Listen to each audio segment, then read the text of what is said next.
दोस्तों, क्या आप जानते हैं दुनिया की ऐसी कौन सी जगह है जो जल्द ही धरती से गायब हो जाएगी? आखिर कितनी सच्चाई है बाबा वेंगा की भविष्यवाणी में और ये खतरा कितना बड़ा है, तो चलिए जानते हैं सब कुछ। वीडियो को एंड तक देखना बहुत इंटरेस्टिंग है और लाइक नहीं किया तो प्लीज जल्दी से कीजिए। दोस्तों, आज दुनिया पर बहुत बड़ा खतरा दस्तक दे चुका है, पर आपको बता दें कि इस खतरे की भविष्यवाणी सैकड़ों साल पहले ही की जा चुकी है। लेकिन जब इस बात की पुष्टि की गई तब इस बात को गंभीरता से नहीं लिया गया। इस बात की भविष्यवाणी खुद नास्ट्रेडमस और बाबा वेंगा जैसे भविष्यवक्ताओं ने की थी। इसके बाद विज्ञान का भी यही कहना है, जब से विज्ञान ने इन जगहों के खत्म होने का दावा किया है, तभी से लोग इन जगहों पर जाने की चाहत रखते हैं। आपने वो कहावत तो सुनी होगी कि जब कोई चीज आपके पास होती है तो आपको उसकी कद्र नहीं होती है, लेकिन जैसे ही वो आपके पास से चली जाती है या दूर होने वाली होती है तो आप उस चीज की कद्र करने लग जाते हैं। आज हम जिस बारे में बात करने जा रहे हैं वो वाकई में चिंता का विषय है, क्योंकि आने वाले समय में दुनिया की बहुत सी ऐसी जगह हैं जो ऐसे गायब हो जाएंगी जैसे कभी थी ही नहीं। और इस बात को इतने कॉन्फिडेंस के संग इसलिए कहा जाता है क्योंकि यहाँ जलजला आ सकता है, जिसके कारण पूरा इलाका पानी में समा जाएगा और इसके बाद ना वहाँ पे कोई बिल्डिंग दिखेगी और ना ही किसी चीज का नाम और निशान होगा। कहने का मतलब ये है कि सब कुछ समुद्र में समा जाएगा। तो चलिए आज हम उन बदनसीब जगहों के बारे में आपको बताते हैं। नंबर 1, चीन। ये बात तो शायद आप सभी जानते होंगे कि चीन के करोड़ों लोग कोस्टल एरिया में रहते हैं और जब भी ग्लेशियर पिघलेगा तो जाहिर है कि समुद्र में पानी की मात्रा भी बढ़ेगी और जब समुद्र के पानी का दायरा बढ़ेगा तो चीन के ये इलाके पूरी तरह से डूब जाएंगे। 2012 से 2022 तक चीन के तटीय समुद्र का स्तर पहली बार दर्ज किए जाने के बाद यहाँ का वाटर लेवल सबसे ज्यादा था। वांग ने कोई ठोस आंकड़े नहीं दिए, लेकिन पिछले साल समुद्र के औसत एवरेज लेवल में 94 मिलीमीटर की बढ़ोतरी हुई है, जो 2021 की तुलना में 10 मिलीमीटर ज्यादा थी। उन्होंने ये भी कहा है कि ग्लोबल वार्मिंग की वजह से चीन के तटीय पानी का तापमान तेजी से बढ़ रहा है। Number 2, Bangkok.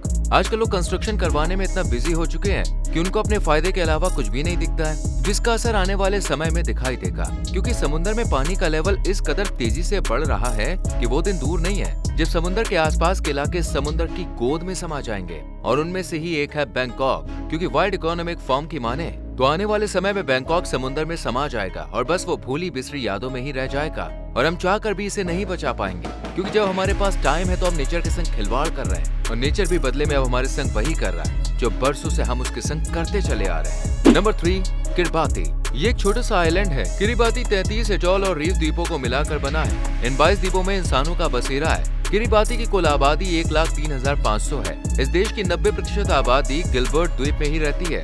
किरिबाती लंबे समय तक इंग्लैंड का हिस्सा था जो 1979 में आजाद हुआ। 1999 तक इसके 2 द्वीप समुद्र में बढ़ते हुए जल स्तर के कारण पूरी तरह से समुद्र में डूब गए। लगातार बड़े औद्योगिकीकरण के कारण पूरे किरिबाती द्वीप के पूरी तरह से डूबने का खतरा बना हुआ है। यूनाइटेड नेशन के मुताबिक किरिबाती के अगले 30 से 40 सालों में डूबने की आशंका बताई गई है। अगर यही हाल रहा तो नेक्स्ट नंबर पे आ सकता है किरिबाती। ये देश दोस्तों अपना कम से कम 2/3 हिस्सा पूरी तरह से खो देगा अगर कुछ भी हुआ, फिर कुछ भी नहीं बचेगा और सब कुछ जलमग्न हो जाएगा। नंबर 4, भारत। अगर हम बात करें भारत की तो नेचर की इस विनाश लीला से वो भी नहीं बचा है। वर्ल्ड मीटरोलॉजिकल ऑर्गेनाइजेशन ने अपनी रिपोर्ट में भारत को लेकर भी चेतावनी दी है। एक रिपोर्ट में बताया गया है कि समुद्र के बढ़ते जल स्तर से भारत पर भी खतरा मंडरा सकता है। भारत के मुंबई शहर को सबसे ज्यादा खतरे की आशंका वाला शहर कहा जाता है। Intergovernmental panel of climate change ने साल 2021 में अपनी एक रिपोर्ट पेश की थी। रिपोर्ट के आधार पर RMSI का अनुमान था कि साल 2050 तक समुद्र के बढ़ते जल स्तर की वजह से मुंबई, चेन्नई, विशाखापट्टनम, तिरुवनंतपुरम, कोची और मैंगलोर सहित कई शहर डूब सकते हैं। हालांकि शहरों के पूरी तरह से डूबने की बात नहीं कही गई, बल्कि निचले तटीय इलाकों में स्थित गाँवों पर इसका असर हो सकता है। तीनों ओर से समुद्र से घिरे होने के कारण भारत की तटीय सीमा 7500 किलोमीटर लंबी है। इसके आसपास घनी आबादी में लोग रह रहे हैं, इसलिए समुद्र का जल स्तर बढ़ना हल्के में नहीं लिया जा सकता। तो अब आप और हम मिलकर जितना हो सके नेचर को बचा लें, इसी में सबका फायदा है। नंबर 5, मालदीव्स। अपने सुंदर द्वीपों के लिए पहचाने जाने वाला दक्षिण एशियाई देश मालदीव एक जाना पहचाना पर्यटक स्थल भी है। इसके 1190 प्रवाल द्वीपों में से 80% से भी ज्यादा समुद्र तल के 1 मीटर से भी कम ऊपर हैं। दुनिया का शायद ही कोई देश होगा जहां जमीन इतनी नीची है। यही वजह है कि इस द्वीप समूह पर समुद्र के बढ़ते जल स्तर का खतरा भी सबसे ज्यादा दिखाई दे रहा है।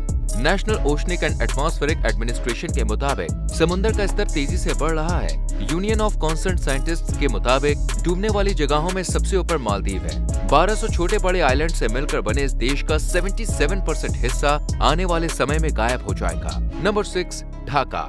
दुनिया भर में जिस तरह से तापमान में वृद्धि हो रही है, उसके रोजाना नए रिजल्ट सामने आ रहे हैं। उन्हीं में से एक है समुद्रों का बढ़ता जल स्तर, जो तटों और उसके आसपास रहने वाले लोगों के लिए एक बड़ी समस्या है।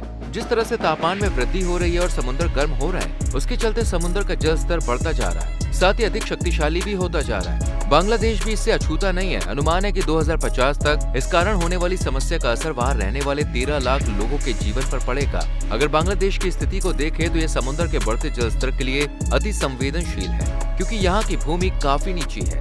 साथ ही इस देश में जगह जगह नदियां हैं। पहले ही मानसून के दौरान यहाँ लगातार बाढ़ आती रहती है। तो दोस्तों, ये थी आज की हमारी कहानी, जो हमें सोचने पर मजबूर करती है कि वाकई धीरे धीरे दुनिया का पतन हो रहा है और हम कुछ भी नहीं कर पा रहे हैं। आपको क्या लगता है कि अभी भी हमारे पास समय है? हम ये सब होने से रोक सकते हैं? कमेंट सेक्शन में जरूर बताएं। वीडियो को लाइक और शेयर करें एंड चैनल को सब्सक्राइब करके बेल आइकॉन प्रेस करें, जिससे आने वाली वीडियोस आपसे मिस ना हो। मिलते हैं अगली वीडियो में। Till then bye bye.